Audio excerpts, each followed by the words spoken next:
Bon, bonjour tout le monde, aujourd'hui on se fait juste un petit hors-série spécialement pour les vacances. D'ailleurs, vous devriez plutôt être en train de bronzer et de montrer votre zizi à des petits enfants sur la plage au lieu de regarder des vidéos de merde. Néanmoins, je vous laisse donc avec ces très nombreuses previews pour vous faire un petit avant-goût de 50 films à voir prochainement. 50 films, c'est beaucoup. C'est 2 fois 600, je pense.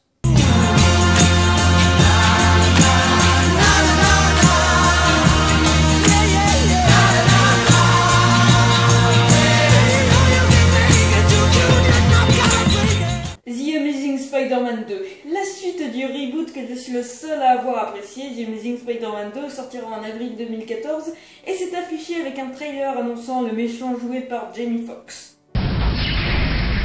Qu'es-tu devenu, Django? 300, la naissance d'un titre français de merde. Et voilà un film que beaucoup vont voir parce qu'il y a Eva Green dedans, en espérant qu'elle se déshabille en voulant soigner une blessure, que d'autres vont voir parce qu'ils ont bien aimé le premier 300, après j'en sais rien, mais ce qui est sûr c'est que beaucoup de gens ne vont pas le voir parce que la sortie est recalée à l'infini, parce que c'est pas de Zack Snyder, même si on essaye de nous le faire croire, et parce que ce n'est pas avec Gerard Butler. Enfin, il y a son cadavre. C'est déjà ça. Paranormal Activity 5. Bon, les premières images sont déjà filtrées sur le net. Mais attendez, c'est pas les premières images, c'est Paranormal Activity 4. Bon, bah de toute façon, ça vous donne à peu près un bon aperçu du 5e, vu qu'on nous a déjà fait bouffer le même film recyclé, remâché et resodomisé 4 fois déjà. Hunger Games, l'embrasement. Oui, d'accord, le premier film c'était pas un chef-d'œuvre. Mais vous inquiétez pas, là ils ont adapté le moins bon livre de la trilogie. Riddick. Après les très sous-estimées chroniques de Riddick, l'entre-guillemets saga revient aux sources avec ce qui s'annonce comme un survival SF sanglant et brutal. Deux adjectifs qui vous intéressent toujours, n'est-ce pas? Gravity. Bon, je n'ai qu'un seul argument pour vous faire aller voir le film, Alfonso Cuarón, le réalisateur de l'incroyable Les Fils de l'Homme. Et donc, comme tout grand réalisateur, je suis sûre qu'il ne fera jamais de mauvais films. Allez tous vous faire foutre. Je suis enfermé. Percy Jackson 2, la mère des monstres. Bienvenue dans l'enfer de la puberté. Robocop. Quoi? Un remake du Robocop de Paul Verhoeven? Ça va être de la merde. Et oui, désolé de faire ce genre de déduction rapide, mais c'est ainsi que vont penser toutes les personnes qui vont boycotter ce film. C'est-à-dire 80% de la population mondiale en ce moment. Bon, j'ai réussi à me dégoter 2 trailers plutôt exclusifs qui ont filtré sur le net, attention les yeux. X-Men Days of Future Past qui s'illustre avec une fausse pub sur des robots anti-mutants. Bon, c'est bien ça, mais est-ce que ça se passe avant le 3? Est-ce que c'est un préquel de The Wolverine? Ou un in-between seq-préquel post-apo Canus? Ou est-ce que c'est tout simplement la suite d'Intouchable avec Omar Sy qui a viré du mauvais côté de la force? A Welcome to New York. Oui, vous savez, le film sur DSK avec Gérard Depardieu dans le rôle principal. J'arrive pas à croire ce que je viens de dire. En tout cas, le tournage n'est pas encore fini, mais un trailer avait pu filtrer sur YouTube avant d'être enlevé, et comme je suis un petit coquin, j'ai pu le récupérer. Et j'ai plusieurs choses à dire.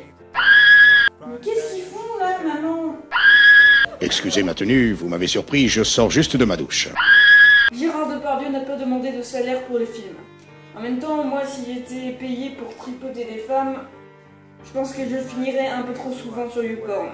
Si vous voyez ce que je veux dire. La Grèce a un gros problème.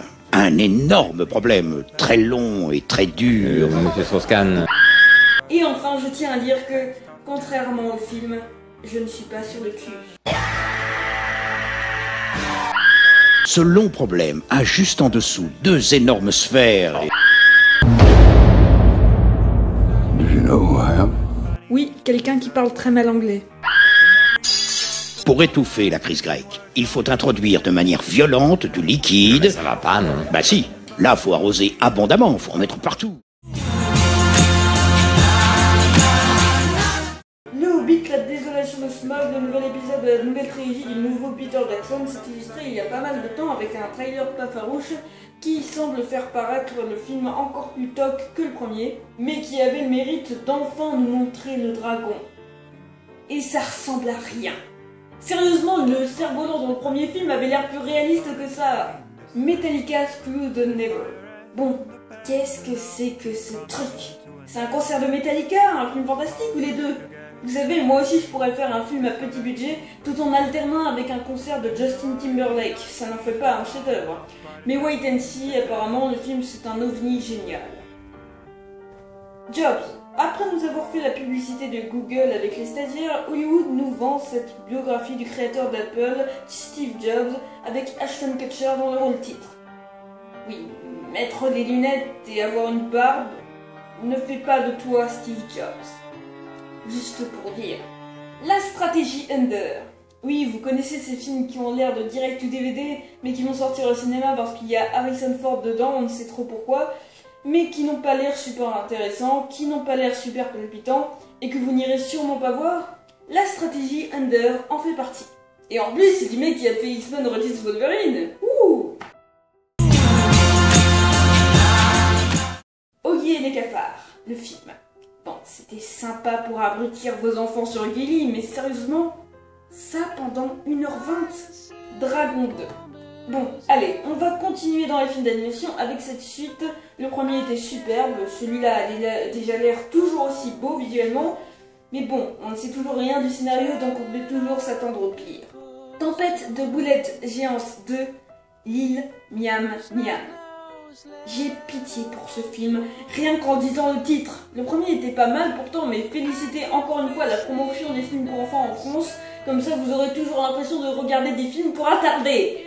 Planes, tiens, un spin-off Disney de Cars de chez Pixar. Ça ressemble à Pixar, c'est en image de synthèse, c'est dans un univers de Pixar, mais c'est pas du Pixar, c'est pire. C'est du Disney. Turbo. Alors, par contre, ça ressemble au pire de Pixar, au moins bon de Disney, mais c'est ni l'un ni l'autre. C'est rien, c'est la Fox, c'est le néant. Tarzan. Alors là, c'est ni Pixar, c'est ni Disney, c'est ni la Fox, c'est allemand, c'est moche, c'est pourri, c'est écolo, et c'est les mecs qui ont fait Animaux et compagnie. La véritable fin du monde arrivera en 2014. One Direction, le film. C'est face à ce type de choses que des fois, je me dis que le monde est bien plus laid que je ne le pensais. Eizayala Yoku. Oui, vous avez compris? Ils ont pris un titre imprononçable. C'est drôle parce que c'est le seul truc original et drôle qu'il va y avoir dans le film. Les Flingueuses. Tiens, un buddy movie dans la police. J'ai jamais vu ça, c'est tellement original. Copains pour toujours deux. Mesdames et messieurs, voici le film qui a détrôné Pacific Rim au box-office. Va te faire foutre, Adam Sandler. Machete Kills. Alors là, il y a Lady Gaga, il y a Mel Gibson, il y a Charlie Sheen. Bon, vous avez compris, c'est là encore un film où c'est du partage en couilles total. Jetez Michelle Rodriguez et Jessica Alba. Déconnectez votre cerveau et reconnectez-le à vos couilles. Et c'est parti pour un moment de bonheur, de gore et de série Z totalement nanaresque. La vie d'Adèle. Alors ce que vous voyez derrière moi, c'est la Palme d'Or 2013. Mais ce que vous ne voyez pas, c'est que c'est un film de 3 heures sur des lesbiennes avec apparemment beaucoup de scènes sexuelles très explicites. Bref, ça sera déjà mieux que Emmanuel Riva à poil dans Amour. Et de toute façon, c'est toujours un meilleur film qu'Amour de Mickey Haneke. Old Boy. Oui, encore un film qui se tire une balle dans la tête, boycotté par tout le monde. Ce remake du chef-d'œuvre coréen sort en 2014 chez nous, mais établit déjà une haine commune chez tous les fans du film original dont je fais partie, devant ce film s'annonçant comme un thriller trop basique et qui n'a retenu apparemment que la violence graphique du premier film. American Nightmare. Et regardez, ils ont des masques, ça fait peur. Ah! Conjuring, les dossiers Warren. Bon, encore un film paranormal, mais qui apparemment s'intéresse plus à ses personnages pour entrer dans l'horreur. Ouais. Insidious 2. Bon, les gens, en général, vous pouvez évaluer ainsi les films d'horreur qui sortent régulièrement en ce moment. Quand même la bande-annonce n'arrive pas à vous faire peur et est remplie de clichés, mais surtout chiante comme la mort, ça veut dire que vous ne pouvez pas attendre guère plus du film. You're Next. Tiens, enfin un film d'horreur qui pourrait avoir une once d'originalité. Encensé dans tous les festivals dans lesquels il est passé pour sa vision cinglante et satirique du genre, du home invasion, et même si la bande-annonce est plutôt sommaire, on peut quand même s'attendre à du lourd, à du drôle et à du gore aussi. Et puis il y a Perfect Day en bande-son dans la bande-annonce, donc quand même... Elysium. Vous vous souvenez du mec qui a fait District 9, le film qui a coûté seulement 30 millions de dollars avec les aliens en Afrique et les têtes qui explosent? Il a refait un film. Cette fois il a 100 millions de dollars et un Mark Wahlberg chaud. Ça a l'air cool. White House Down. Roland Emmerich n'aime décidément pas la Maison Blanche. Par contre, il aime plus que tout le cinéma américain parce que son nouveau film a l'air de coller parfaitement à tout ce qu'on a pu voir de plus basique et de cliché dans le cinéma d'action depuis une décennie. Un vieux black and white, un père de famille qui doit mitrailler dans le tas, et bref. Allez, tir groupé sur deux comédies qui s'attardent sur la fin du monde. D'abord, The World's End, traduit en français par Le Dernier Pub avant la fin... Oh bon Dieu, arrêtez le massacre, putain. En tout cas, c'est le dernier film de la trilogie Cornetto du trio Edgar Wright, réalisateur, et Nick Frost et Simon Pegg, acteur, après Shaun of the Dead et Hot Fuzz. Et je suis super confiant. Je suis un fan de l'humour anglais, et les deux autres films étaient des merveilles d'humour noir, ultra inventif et hilarant. Et en plus, la bande-annonce ne gâche pas toutes les vannes du film. C'est génial.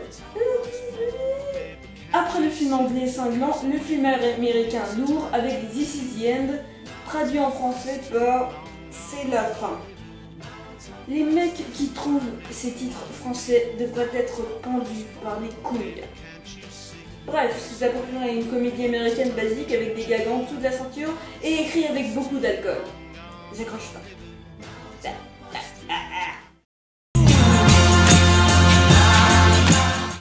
Red 2, les voilà un film d'action honnête qui nous gratifie encore une fois d'un casting attachant et d'une action palpitante.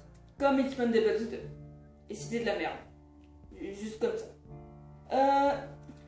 Nymphomaniac, un film érotique de Lars von Trier. Quoi, qu'est-ce qui vous dérange? Il y a Charlotte Gainsbourg en plus. Fonzie. Allez les Français, on fait comme les Américains. Quand on n'a pas d'inspiration, on pique un film québécois juste parce que leur accent est bizarre. On est vraiment géniaux. Jeune et joli. Allez, après, dans la maison, François Ozon enchaîne dans le glauque avec l'histoire d'une fille de 17 ans qui se prostitue à des vieux. Vous savez quoi? Je préfère encore m'abrutir devant un film où des robots géants frappent des monstres avec un paquebot plutôt que d'aller regarder une fille se faire pénétrer par des pédobires quinquagénaires. Et puis cette affiche me fait un peu peur quand même. La grande aventure Lego. Oui, décidément, la fin du monde, c'est vraiment en 2014. Le loup de Wall Street. Voilà enfin un film ultra prometteur qui va sortir, réalisé par Martin Scorsese et qui s'annonce comme un film totalement déjanté et comico-dramatique qui prouve encore une fois la réinvention constante du cinéma de Scorsese. Malaguita, le nouveau film de Luc Besson, est une comédie policière avec Robert De Niro. Ah, Luc Besson, Robert De Niro. Dire qu'il y a encore un peu plus de 10 ans, ces deux noms étaient synonymes de qualité. Les Miller, une famille en herbe. Eh bien ça, c'est un concept original pour une fois dans de la comédie américaine. Un dealer qui doit se faire passer pour un chef de famille pour une transaction. Et vu la bande-annonce, ça a l'air assez drôle, en espérant qu'ils aient pas grillé toutes les vannes du film. Le cœur des hommes 3. Voilà l'aboutissement de la meilleure trilogie de tous les temps. L'Aube rouge. Les États-Unis sont envahis par des mauvaises images de synthèse. Pour les contrer, un Call of Duty en film avec autant de patriotisme et autant d'implication dans les personnages. Allons enfants de... Ah non, ça c'est l'hymne français. Pardon, c'est vrai que chez nous c'est beaucoup moins bien.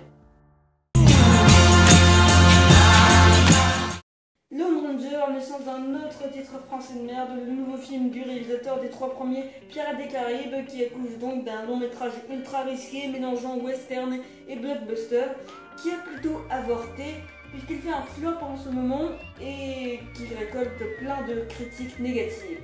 Et bien avec un titre aussi pourri en France, je ne donne pas cher de sa peau. Thor 2, le monde des ténèbres. Oui, messieurs les producteurs, à force on a compris que vous vouliez faire des films de super-héros ténébreux. Même avec ce qui ressemble plus à un défilé de costumes sorti de la Gay Pride quasi Dark Knight, mais bon. Wait and see. Kick-Ass 2. Voulant adapter le deuxième cycle ultra violent et même beaucoup trop extrême du comics, Kick-Ass 2 n'a vraiment pas l'air de la bombe du premier opus, avec des effets spéciaux absolument horribles, une histoire déjà toute dévoilée dans la bande-annonce, et malgré le consentement de Frank Miller à nous dire que le film est génial, j'ai de plus en plus peur à propos de ce film. Et enfin, en tout dernier, je voulais juste donner mon avis sur le prochain projet de DC Comics, Superman et Batman dans le même film. Et moi je dis, j'attends vraiment de voir ça, surtout venant de Zack Snyder. Bon, c'est la fin. C'est vraiment une fin de merde d'ailleurs. Mais bon, vacances!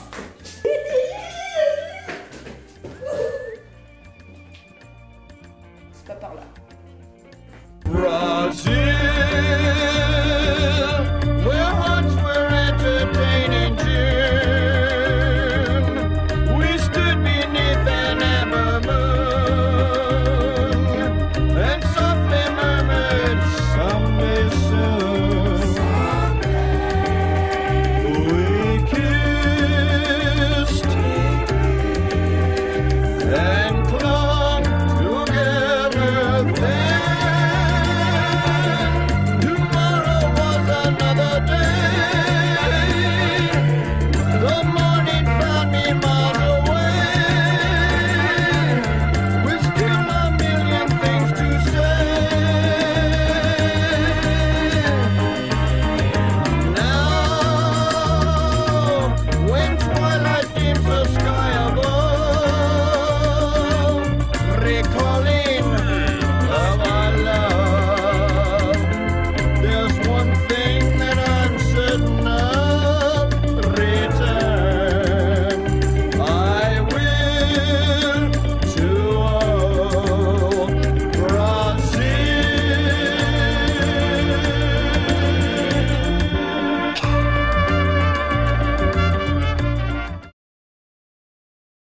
Il faut faire de longs et lents va-et-vient avec le serpent entre l'Allemagne et la France. Je continuerai ma démonstration, si vous le permettez, avec la brouette chinoise.